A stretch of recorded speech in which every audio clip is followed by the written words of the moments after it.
Primeira Reis, sem muita introdução, Primeira Reis 18. Eu vou pregar hoje em cima de um episódio muito conhecido, talvez um dos mais conhecidos do Antigo Testamento. E, embora a nossa vida não seja ligada ao Antigo Testamento, mas seja ligada à novidade de Jesus na nossa vida, mas é importante, nós sabemos que esse texto nos foi dado como figura para entendermos o que a gente vive hoje, quem está me escutando. E eu, quando comecei a orar ao Senhor e pedi a Ele uma palavra que viesse de encontro ao momento, à luta que a igreja está vivendo, a luta que as pessoas estão vivendo hoje, então o Senhor me deu essa palavra. Eu tenho certeza que essa palavra é para você como foi para mim. Amém. Amém, amados? Ela vai hoje trazer algo, vai somar a tudo aquilo que a gente já tem vivido com Deus e vai nos levar a um lugar maior. Quem quer um lugar maior para viver com Deus? Amém. Deus vai te dar hoje, em nome de Jesus. Então vamos nessa. 1 Reis 18.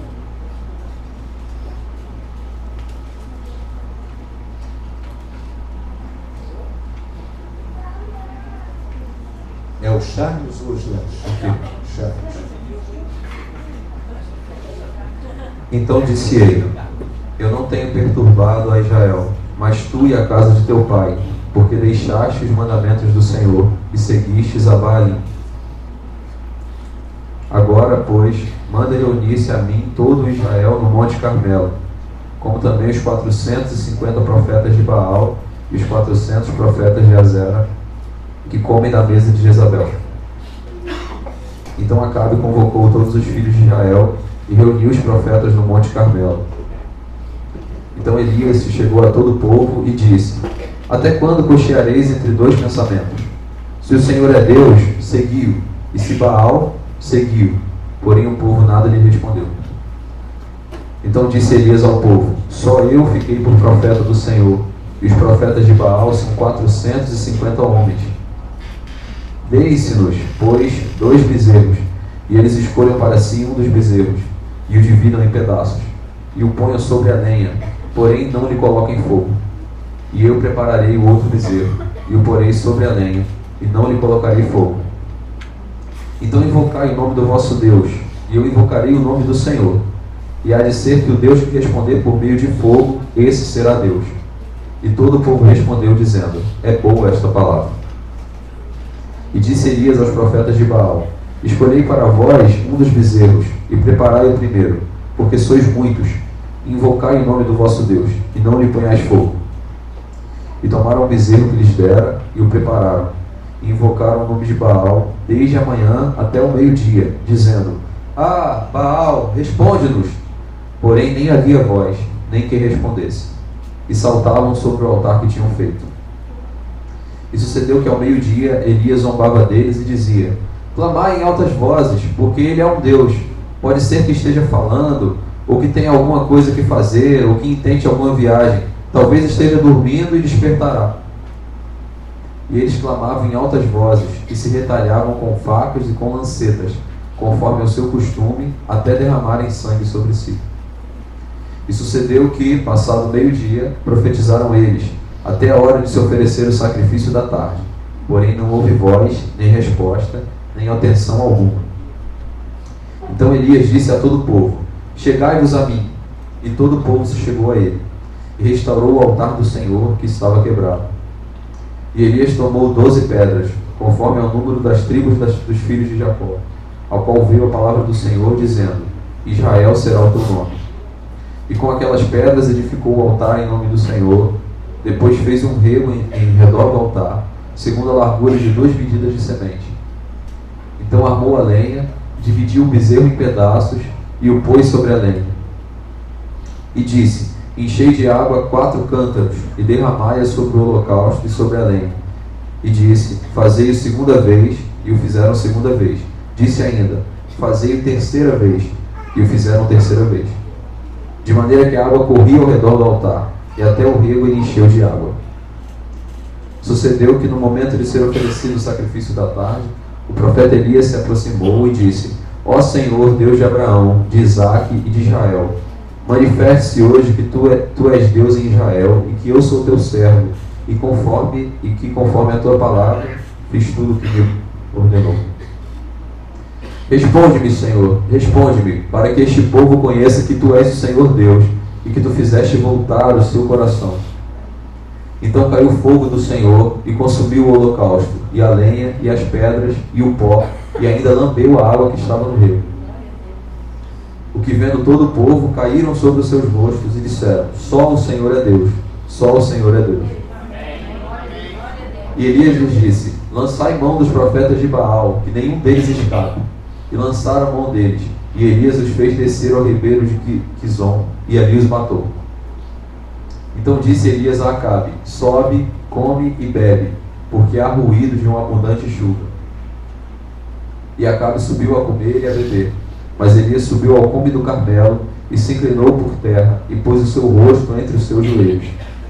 E disse ao seu servo: sobe agora e olha para o lado do mar. E subiu e olhou e disse: não há nada. Então disse ele: volta lá 7 vezes. E sucedeu que, a 7ª vez, disse: eis aqui uma pequena nuvem, como a mão de um homem subindo no mar. Então disse ele: sobe e dize a Acabe: aparelha o teu carro e desce, para que a chuva não te impeça. E sucedeu que, entretanto, os céus se enegreceram com nuvens e vento, e veio uma grande chuva. E Acabe subiu ao carro e foi para Jezreel. E a mão do Senhor estava sobre Elias, o qual cingiu os lombos, e veio correndo perante Acabe, até a entrada de Jezreel. Sobe aí. Estenda as mãos na minha direção. Fala: Senhor, abençoa o João. Que a voz dele contenha a sua voz. Que o Senhor fale ao nosso coração. Eu quero gerar nesse lugar a fome necessária, a adoração necessária, para que o Senhor fale na minha vida e dos meus irmãos. Em nome de Jesus. Amém. Esse episódio é um episódio por demais conhecido. Tenho certeza que a grande maioria dos que estão aqui já ouviram falar desse texto, já viram esse texto, um texto. Mas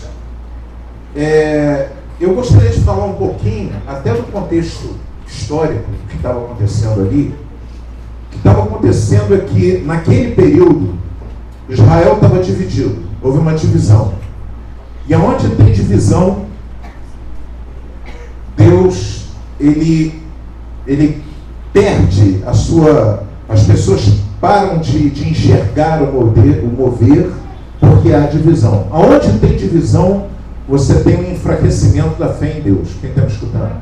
Pode ser numa família, numa igreja, numa empresa, em qualquer lugar. Onde tem divisão, tem 2 grupos, ou 3 ou 4, sempre vai haver um enfraquecimento do ouvir a voz de Deus. E aí aconteceu que nesse período, Israel estava dividido, tornou-se o reino de Judá e o reino de Israel. Judá com a capital em Jerusalém, Israel, a capital era Samaria, e haviam 2 reis, e um desses reis era Acabe. Acabe tinha se casado, era um rei ímpio, ele não era crente, era um rei ímpio, e tinha se casado com uma sacerdotisa de Baal. Quem era Baal? Baal era uma religião, Baal era o deus de uma religião que dominava Israel naquele tempo. A religião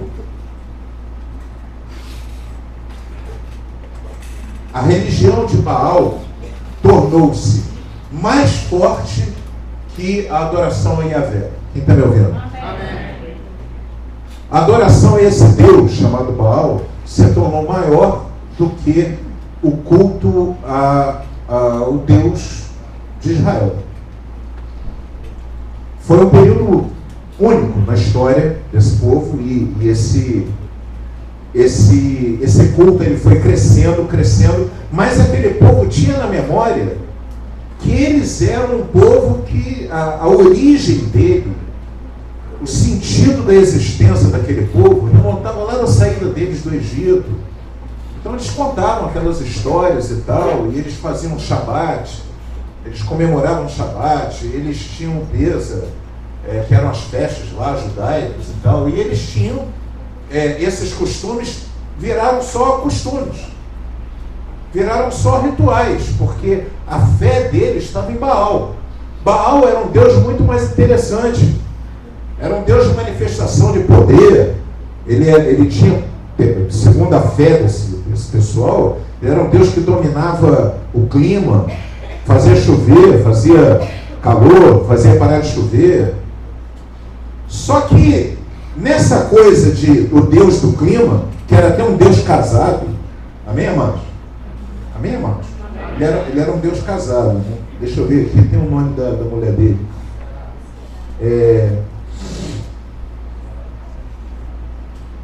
Aserá. Tá? Então, ele tinha essa mulher, era um Deus mais...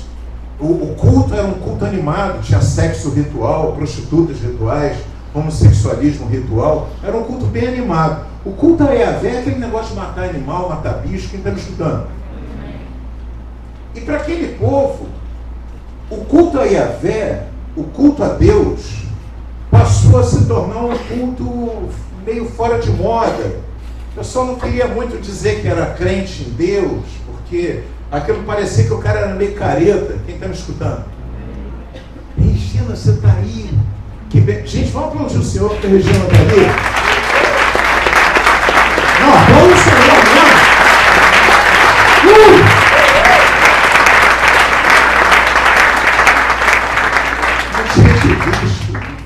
Estou muito feliz. Desculpe, eu tive que parar, porque Regina está aqui um milagre, minha amada. Venceu a morte, venceu o hospital, venceu o problema de marca-passo e compasso, sei lá o quê. Resolveu. Aleluia, está aí com a gente. Amém, graças a Deus. Muito feliz. Desculpa, me perdi até de Baal aqui. Ainda bem que eu me perdi de Baal. Eu não quero ficar ligado com Baal. Mas então, o culto a Baal era um culto muito animado. O pessoal era muito popular, era mais legal, era mais fashion. Cultuar Baal. Era mais fashion, era mais cool. Cool.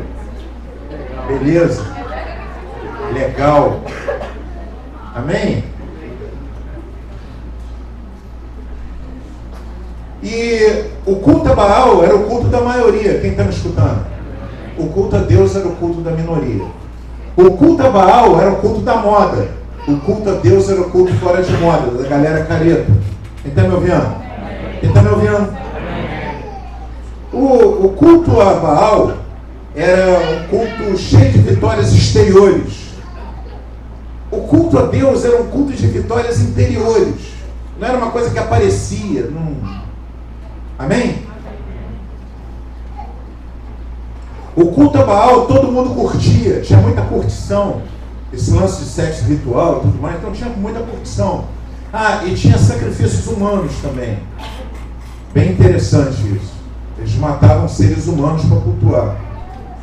E no culto a Deus não tinha nada disso, era um culto de honra. Honra a Deus. Mas era o governo de Jezabel. Jezabel, como eu disse, era sacerdotisa desse Deus, e Acabe casou-se com ela e ela manipulava ele. Quem está me entendendo? Quem sabia que a mulher tem poder de manipular? Ninguém sabia disso, né? Mulher tem esse poder de manipular, de fazer o cara fazer o que ele quiser, ela quiser e tal, e ela fazia isso com extrema maestria, tá? Então ela era uma eminência parda, ela governava, ou papagaio de pirata, não sei o que dizer. Ela era a pessoa que ficava do lado e dizia para ele o que fazer. Quem está me dizendo? Quem está me entendendo? Então, no fundo, ela era uma governante oculta. E ela fez com que o culto a Deus fosse diminuindo, e até que chegou o ponto que ela pegou os profetas e foi matando os profetas de Deus. Ela tornou impotente a profecia de Deus naquele país. Aquela religião yavística foi diminuindo cada vez mais, foi minguando. Quem está me entendendo?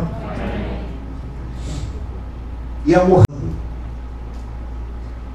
tornando-se morta. Tornou-se uma fé ritual. Quem está me ouvindo? Deixa eu te falar uma coisa. Um dos grandes inimigos do profeta, do pregador da palavra, daquele que porta a palavra da verdade, aquele que tem uma relação com o Espírito Santo, uma relação com o poder de Deus, é esse amornamento. É quando tudo começa a ficar morninho e você passa a ser um cumpridor de ritual dentro da igreja. Isso pode acontecer em qualquer igreja, com a nossa igreja pode acontecer. E eu na quinta-feira, aqui durante o culto, no final do culto, eu senti uma pontada no meu coração. Como se uma forma nova de ataque estivesse vindo sobre nós. E essa forma nova de ataque era justamente esse amornamento. A gente fica morninho. Quem está me entendendo? Pegar a nossa relação com Deus e transformar essa relação num mero ritual, um costume. De vir nas quintas e domingos, e no culto de terça-feira tem culto de oração, a gente vem, faz um louvor, palavra, ora, aí alguém dá um testemunho aqui, ali, mas não tem muitos testemunhos porque não tem fé, não tem expectativa do poder. Quem está me ouvindo? Quando você começa a perder a expectativa do poder de Deus operar na tua vida, você começa a mornar. Porque se você não espera nada, você não está esperando nada de Deus, então você é um mero cumpridor de ritual, um mero frequentador de igreja. E Deus me livre de virar frequentador de Deus. Amém. Quem está me ouvindo, diga amém. Deus me livre de virar mais um evangélico no mundo. Quem está me ouvindo? Ser mais um evangélico, nada contra os evangélicos. Deus abençoe os evangélicos, Deus abençoe os católicos. Amém, irmãos? Estamos juntos. Mas de ser mais um a simplesmente participar de um culto como se nada tivesse acontecendo. Eu observei, eu tenho observado que nesse texto me chamou a atenção, antes de eu falar dessa observação, que aliás é o foco da mensagem, eu queria falar sobre essa postura dele. A primeira coisa que ele fez foi crer no poder do Deus dele e não no poder do Deus da maioria. Amém. Quem está me escutando? Amém. Deixa eu te falar uma coisa. Era ele sozinho, 450 profetas de Baal e mais 400 da mulher de Baal, que eu esqueci o nome dela aqui, porque ela não é muito... Aserá. Ou Acera. Ela... Então eram 850, ele era um. A maioria, você poderia dizer que estava do outro lado. Afinal, eram 850 profetas profetizando contra ele. E ele era um. Só que ele tinha consciência de que ele estava na maioria. Quem está me escutando? O poder estava com ele, não com os 850. E quem caminha com Deus tem que saber que está andando na contramão da maioria. Preste atenção no que eu estou falando, igreja. Se você se sente maioria, se você está com a maioria, você não está andando com Deus. Andar com Deus é ser minoria. Andar com Deus é você viver um nível de radicalismo, um nível de fé, um nível de comprometimento, um nível de envolvimento com o Espírito Santo, com a palavra de Deus, com Jesus, com o sacrifício de Jesus, com tudo aquilo que move a nossa fé, no nível tal de comprometimento, de relacionamento, que você será minoria até entre os crentes. Quem está me ouvindo? Até os crentes vão dizer que você é radical. E se isso acontecer, glória a Deus, você está no caminho certo. Quem recebe essa palavra? Quem quer caminhar no caminho certo? Amém? Então fala comigo: Senhor, eu quero ser minoria. Quero ser radical, militante, homem bomba. Bomba espiritual, né, amado? Todo mundo entendeu. Quem quer ser? Esse nível de comprometimento. Então fala, Senhor, eu quero ser. Fala comigo, opera isso em mim hoje. Fala comigo, opera isso em mim agora, nesse momento.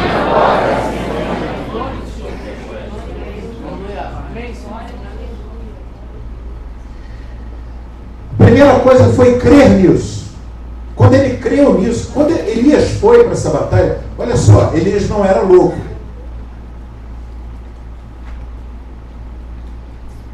Ele foi para a batalha sabendo que ia ganhar.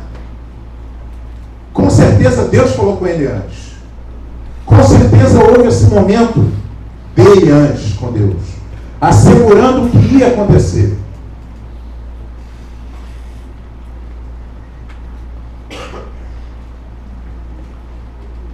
Então, quando ele foi para lá, ele sabia que todos aqueles profetas, aqueles caras iriam morrer e ele ia sair vivo.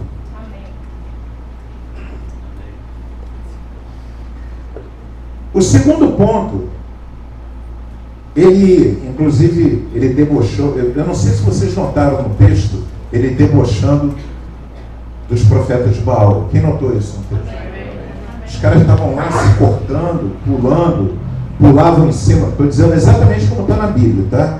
Pulando em cima da oferta, se cortando, enfiando faca no corpo, rasgando.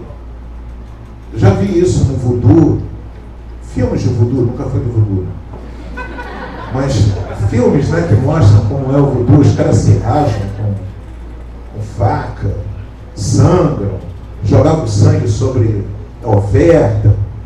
Os caras... E aí ele começa a dizer, grita mais alto. Ele é um Deus, deve estar ocupado.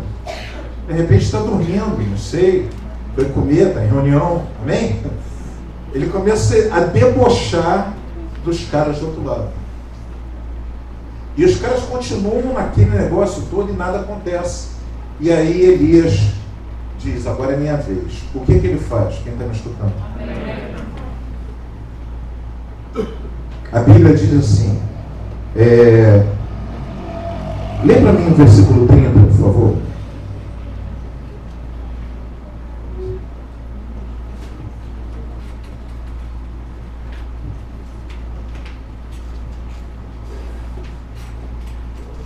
Então Elias disse a todo o povo, chegai-vos a mim. E todo o povo se chegou a ele e restaurou o altar do Senhor que estava quebrado. De novo. Então Elias disse a todo o povo, chegai-vos a mim. E todo o povo se chegou a ele, e restaurou o altar do Senhor que estava quebrado. Fala para o pessoal que está do lado. Para Deus operar. Para Deus vir em nossas vidas. Com poder é necessário restaurar o altar. Preste atenção no que eu vou falar. É necessário restaurar o altar que está quebrado. E quando a gente fala de um altar, não é o altar público apenas, mas principalmente o altar que está na nossa casa, no nosso interior, o altar que está no nosso quarto. Quem está me escutando? Esse altar que precisa ser restaurado. Você tem um altar quebrado todas as vezes que Deus não é o centro da sua vida. Uma coisa que eu noto quando o altar de alguém está quebrado é que sempre tem um bom motivo para não estar adorando a Deus. Hoje não dá, porque eu tenho uma coisa mais importante para fazer. Hoje não dá, porque eu tenho um dinheirinho para ganhar. Hoje não dá, porque eu tenho um cliente importante para atender. Hoje não dá, porque está chovendo. Hoje não dá, porque meu filho dormiu. Hoje não dá, porque meu filho está acordado. Está me dando trabalho. Hoje não dá porque o Brasil vai jogar, ou o Flamengo, ou o Vasco, sei lá o que, qualquer um deles. Quem está me ouvindo? Hoje não dá porque tem uma coisa qualquer para fazer e aquilo se torna mais importante, qualquer coisa se torna mais importante do que Deus. Sobre esse altar quebrado, não tem como vir o poder de Deus. A primeira coisa, Deus tem que ser o centro da nossa vida. Quem está me escutando? Segundo, no altar quebrado não há gratidão. Eu estava ali hoje na adoração, quando o pastor Sandro estava aqui com os outros irmãos, E eu nem sei qual das músicas que ele estava cantando. Ele cantou canções muito simples aqui. Aquela Apenas Confiar, né? E outras que ele cantou, Deus fará um caminho, onde nunca existiu. Músicas simples, mas que eu chorei muito ali. Estava chorando, tocando teclado ali, chorando, porque, meu Deus, eu tenho muita gratidão pelo aquilo que Deus fez na minha vida. Não é uma gratidão momentânea, não é uma gratidão de um culto, não é uma gratidão de um momento da minha vida, é uma gratidão permanente. Quem está me escutando? É um estado de gratidão. A minha boca abre, eu tenho vontade de dizer, poxa, caramba, andar com Deus é muito bom.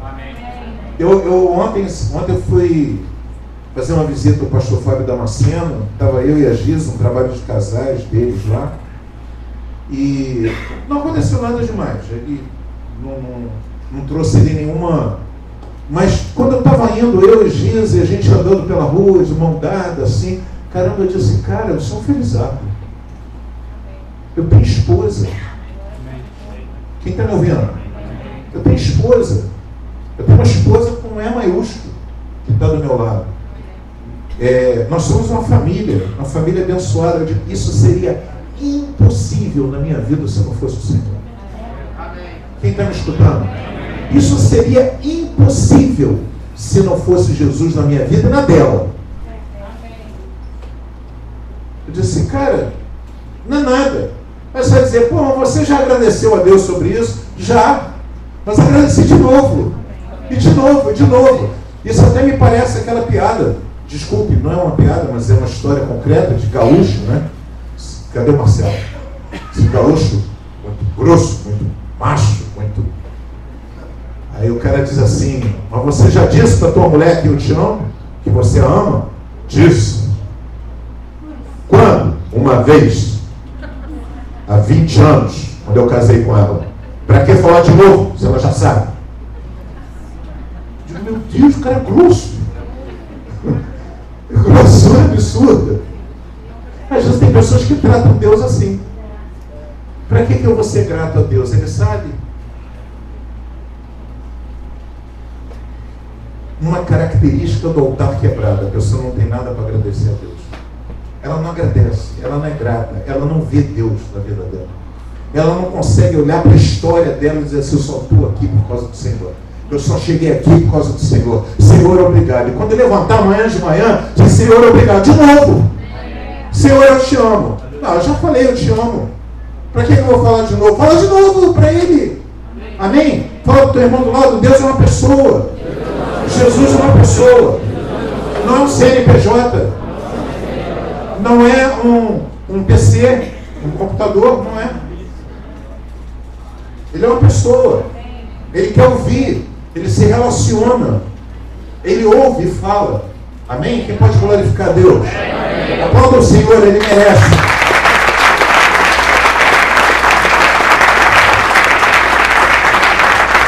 Fala para o teu irmão do lado. Altar quebrado. No altar quebrado não há gratidão.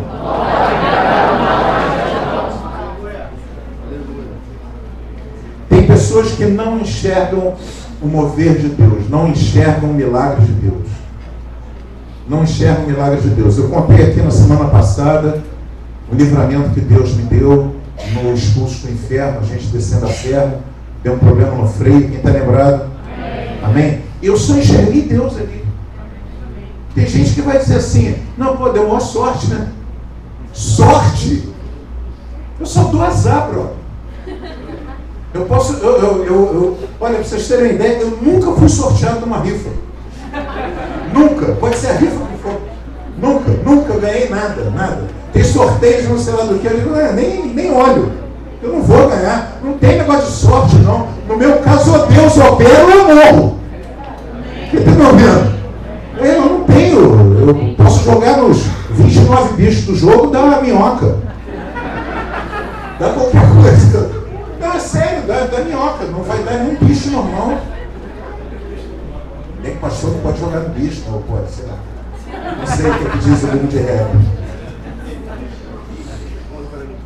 Eu sei que tem pessoas que não conseguem enxergar o mover de Deus. Só olham para a sua própria vida e diz: dei sorte, dei azar, consegui, eu arrumei, eu fiz, eu fui lá, eu conquistei, eu arrumei, botei no bolso e dei a minha. Não conseguem entender que foi Deus. Eu olhei agora para a Roberta: foi Deus, Roberta. Tua OAB foi Deus, tua formatura foi Deus. Se não fosse, você não estava nem aqui no Rio de Janeiro. Você está aqui agora, sua família inteira aí. As crianças, teu marido, você, todo mundo em Cristo. Quem pode glorificar Deus por isso? Aleluia para essa família. Aleluia. Não consigo enxergar outra coisa a não ser Deus. Amém? E tem pessoas que não enxergam. Não conseguem olhar para a sua própria vida, não conseguem olhar para a vida do filho, da esposa, do marido, do trabalho, do mantimento. Gente, quem enxerga Deus chora em oração de almoço. Quem enxerga Deus vai agradecer pelo almoço e começa a chorar. O almoço ali, todo mundo aquela correria, aquele Senhor abençoe, que fome, não abençoe, vai comendo, né? Mas naquele momento, se você disser: Senhor, obrigado por essa comida aqui na minha mesa. Uau! Caraca, Deus colocou esse alimento para mim. Não me deixa faltar nada. Supre todas as minhas necessidades da minha família. Olha que Deus maravilhoso. Sabe, outros têm dinheiro e não conseguem comer. Não comem porque não podem, porque não tem tempo, porque tem problema de saúde, porque não deu tempo de comprar comida, tem que comer qualquer coisa, qualquer bagulho que encontra. Mas de repente você tem ali uma comida legal para você comer. A presença de pessoas que te amam junto com você ali. Meu Deus, quanto custa isso? Quem tem um altar quebrado não consegue enxergar o milagre de Deus. E quem tem um altar consertado enxerga o mover de Deus até no almoço. Numa meia que você coloca, você vai dizer: obrigado pela meia. Deus fez um milagre e colocou uma meia no meu pé. Aliás, fez um milagre até de eu ter pé. Amém?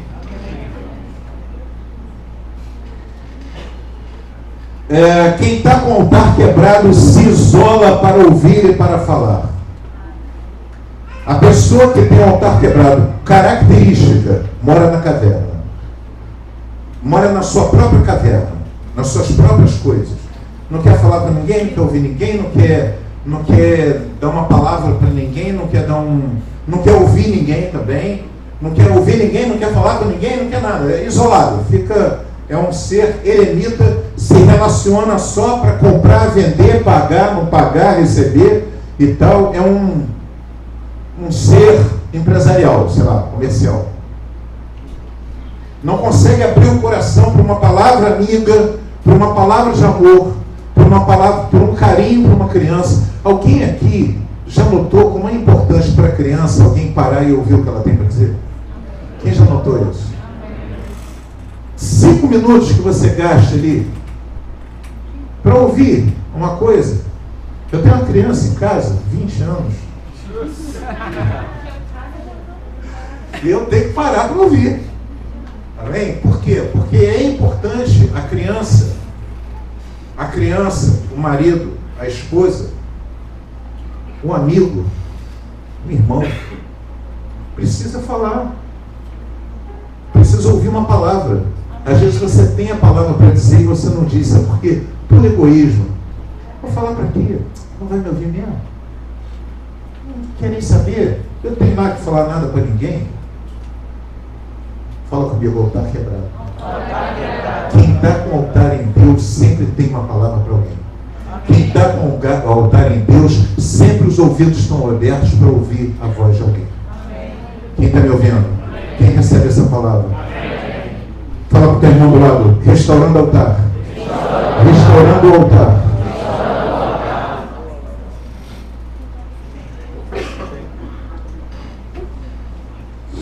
Abre a boca para murmurar. Meu Deus do céu, hoje está calor, está frio. Meu Deus, não aguento mais isso. Mano, não sei o que, papapá, mas é muito chato.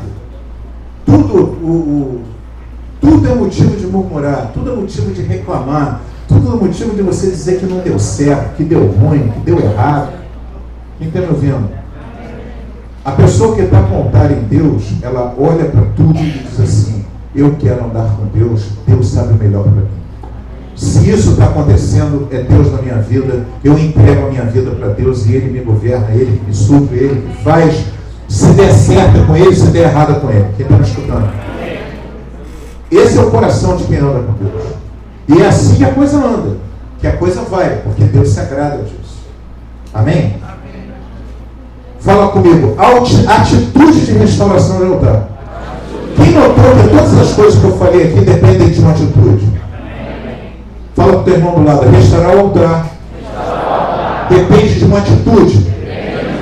Agora olha bem que eu vou falar uma coisa para vocês, que aliás é o foco do que eu queria conversar hoje. O altar não se restaura sozinho. O altar não... Se você largar ele para lá, ele continua quebrado. Para restaurar o altar, tem que ter uma mudança nossa. Tem que ter uma mudança de atitude em nós. Quem está me ouvindo? Tem que ter uma mudança de caminho. E está acontecendo uma coisa hoje, né? Eu não sei como é que se eu vou conseguir passar para vocês.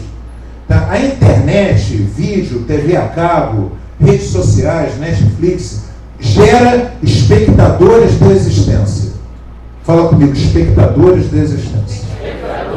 Uma coisa que eu tenho notado demais é que as pessoas têm se tornado, elas preferem ver as coisas do que fazer as coisas.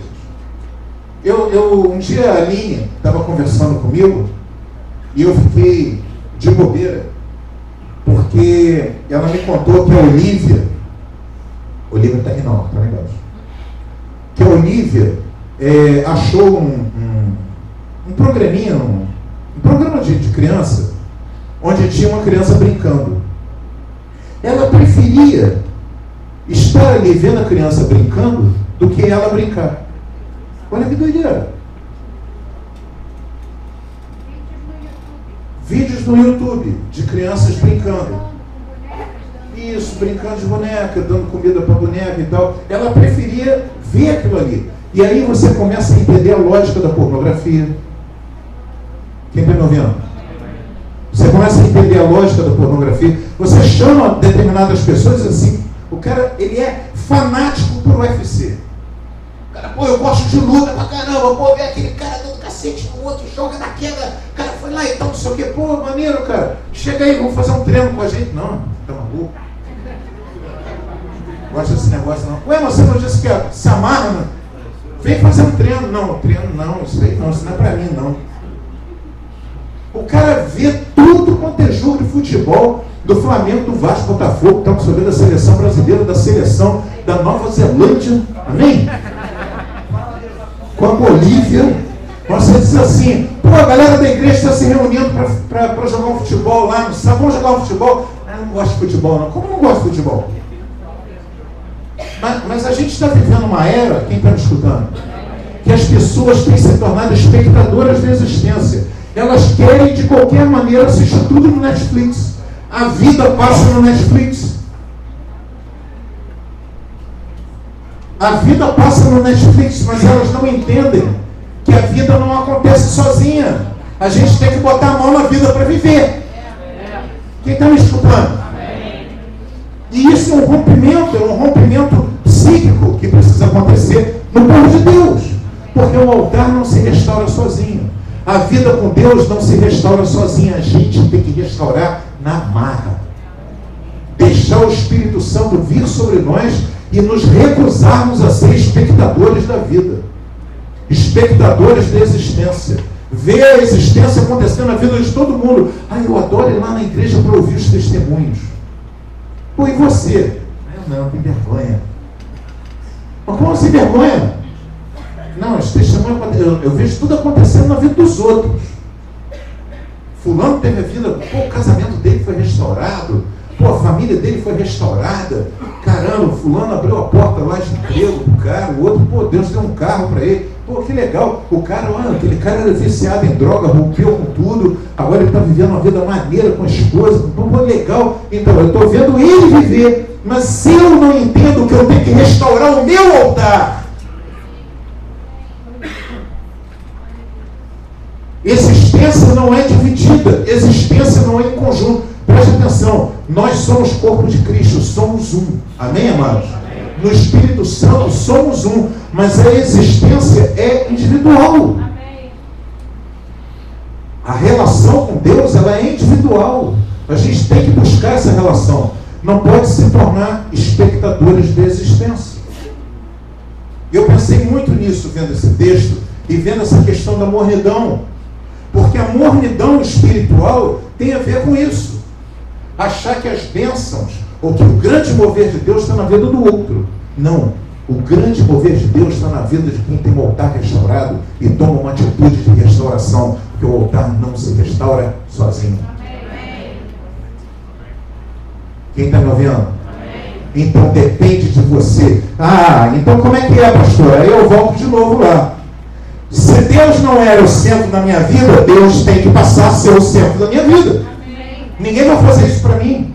Minha mulher não vai fazer isso para mim. Meu marido não vai fazer isso para mim. Eu tenho que fazer isso. Eu tenho que colocar ele no centro. Ele tem que ser o mais importante. Eu vou ao culto, não vou ficar em casa vendo o jogo do Flamengo. Mas o Flamengo, eu vejo tape. Eu não vejo. Mas eu decidi que eu tenho que estudar. Que horas eu vou estudar? Domingo à noite, lógico. É o único dia que eu faço uma coisa que não serve para nada.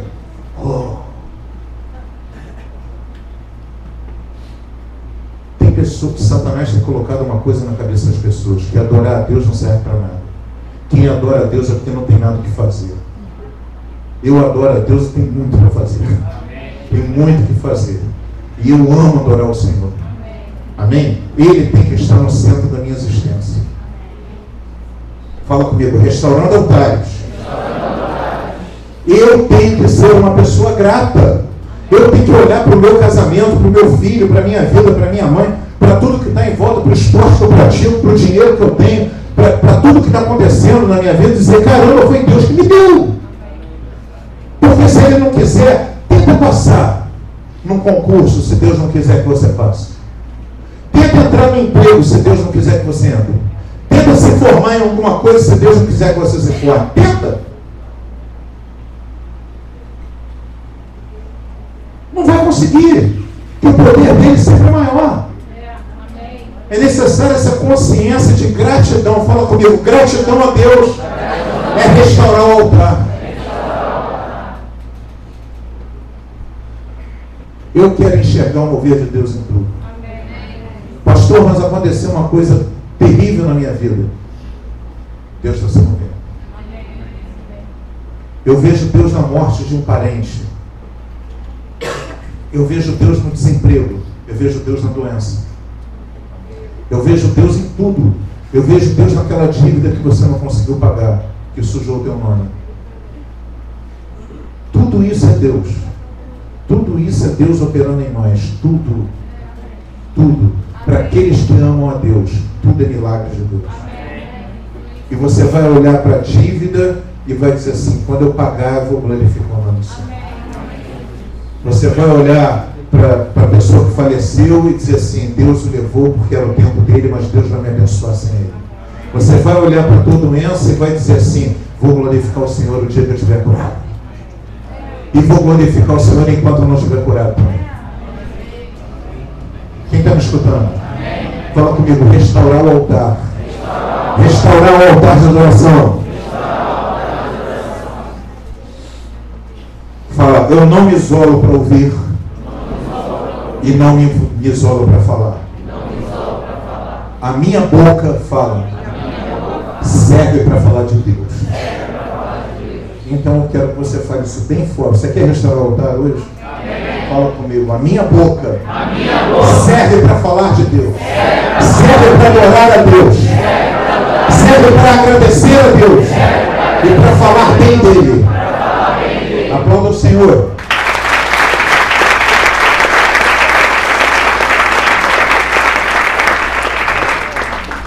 No versículo 32, a Bíblia diz que Elias botou tudo em ordem.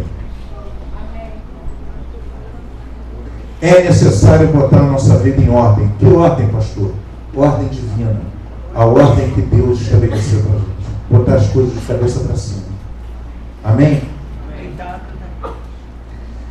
No versículo 34,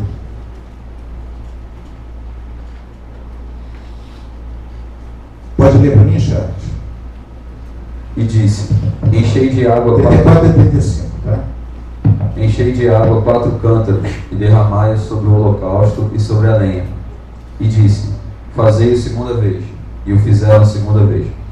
Disse ainda: fazei-o terceira vez. E o fizeram terceira vez. Para.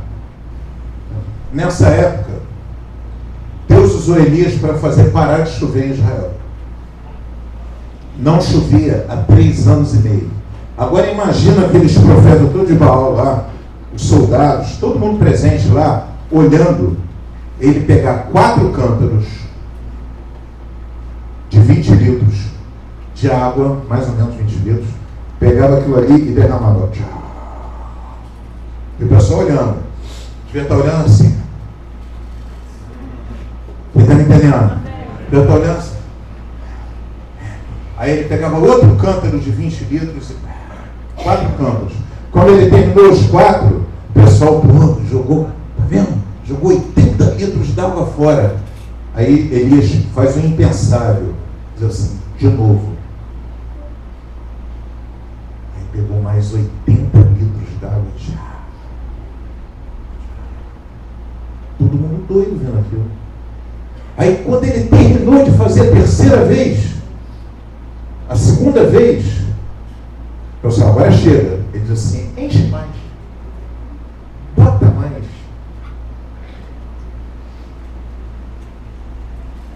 Porque sobre o altar de Deus a gente tem que dar o que a gente tem de mais precioso. Amém. E o mais precioso ali era água. Água. Não era ouro. Não era dinheiro. Não era água. Num lugar que eu não via 3 meses e meio e estava com fome generalizada naquele lugar. 3 anos e meio. O que eu falei? 3 anos?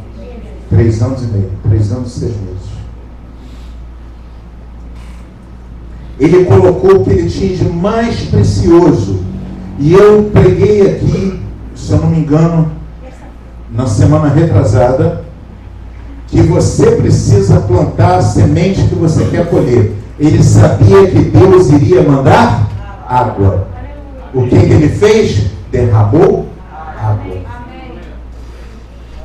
E derramou a água porque ele sabia que se ele derramasse água, Deus iria responder.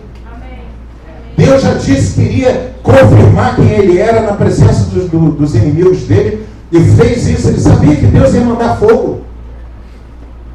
Mas ele já estava pensando, olha, quando terminar isso aqui, Deus vai mandar água do céu. Porque há 3 anos e meio não chove no meu país. E Deus tinha dito a ele, agora quando você vai lá e dá a palavra, que eu vou mandar chuva. E aí o que ele faz? Ele bota água. Porque aquilo que você quer colher, aquilo que você tem que plantar em Deus. Se você está precisando de provisão, você tem que plantar provisão. Vê alguém que está precisando de alguma coisa, vê uma família necessitada, mete a mão no bolso e faz a provisão. Porque não vai te faltar provisão. Amém. Quem está me escutando? Amém. Quem está me ouvindo, diga glória a Deus. Se você quer prosperidade, seja dizimista, seja ofertante, e tenha uma relação de unidade dentro da sua família. Porque você está plantando alguma coisa, você está plantando prosperidade. Você está gerando prosperidade com a sua oferta na igreja, e você está gerando isso no mundo espiritual. Vai vir de volta para você. Não vai te faltar nada. Se você está precisando de mais tempo, entregue um pouco de tempo ao Senhor. Eu não tenho tempo de nada. Gasta um pouco de tempo com Deus. Você vai ver o resultado. Gasta um tempo com oração, com busca, com adoração. Quem está me escutando? O tempo vai voltar para você. Achei bacana, tem uma galera que está fazendo um trabalho aí na igreja, trabalho alvenaria e tal, pô, não vai faltar serviço para eles não. Sabe por quê? Porque eles estão plantando, vão colher. Quem está me ouvindo? Vão colher. Elias, ele fez exatamente, ele usou a lógica espiritual, derramou muita água. Ele deu o que tinha de mais precioso e aquilo que mais aquele país estava precisando. Amém?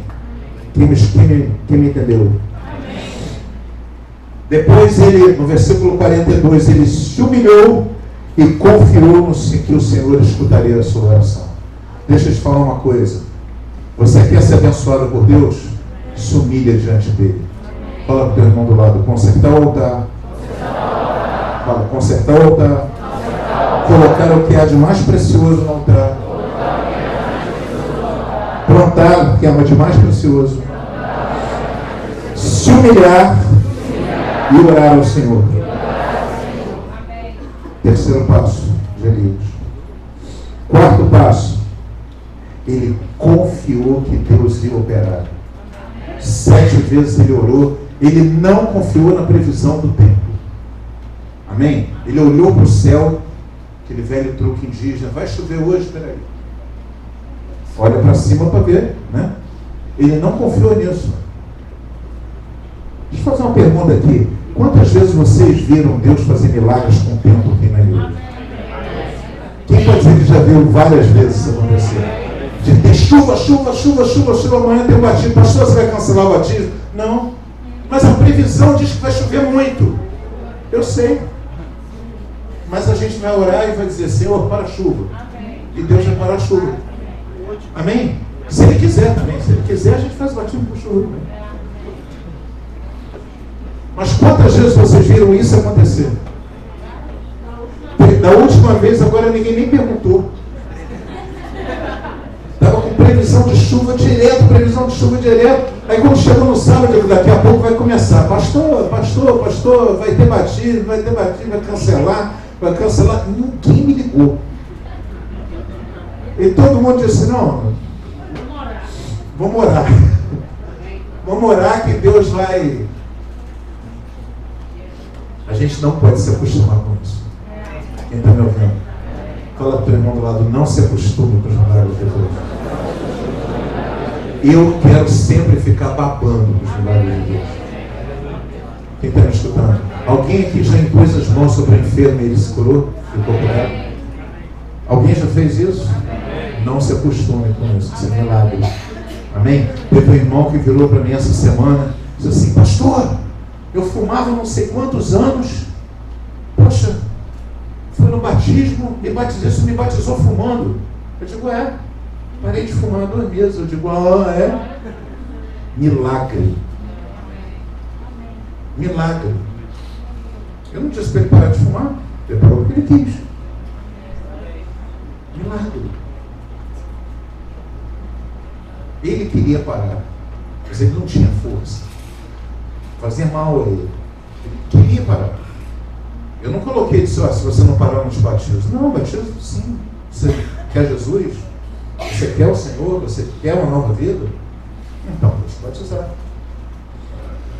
E aí, Deus mudou a vida dele. E vai mudar de todos aqueles que quiserem. Porque Ele é um Deus de milagres. É um Deus de sinais e prodígios. É muito poder de Deus. Quem está me ouvindo?